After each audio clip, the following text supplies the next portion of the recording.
backover accidents, and how can we avoid them? So some of the most tragic cases we see, and so often it's a motorist backing over one of their own children. We see it often. But what happens, Tiffany, is when you're backing out of a driveway or out of a schoolyard or somewhere where children play, or maybe just a crowded parking lot, somebody walks closely behind you before you know it, you've hit them.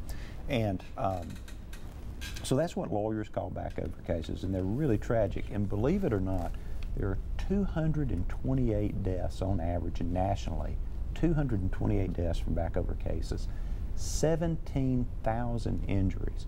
So there's a movement out there right now to have backup cameras installed on most new vehicles. And you can go to a website called kidsandcars.org. Take a look at that and see some of that pending legislation. But let's talk about what you can do to avoid a backover accident.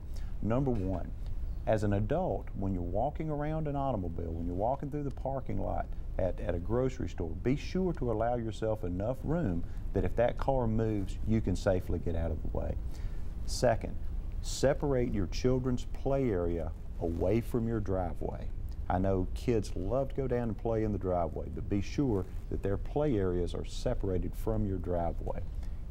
Probably the most important thing you can do is teach your kids about moving vehicles, about what to look for, about when those tail lights come on, when those backup lights come on, that your kids know to get out of the way. And I took a look on the internet also. This one's not on the list, but you can buy a backup camera, an aftermarket, to install on your car for as little as $50. Really? And if you're buying a new vehicle, I urge you.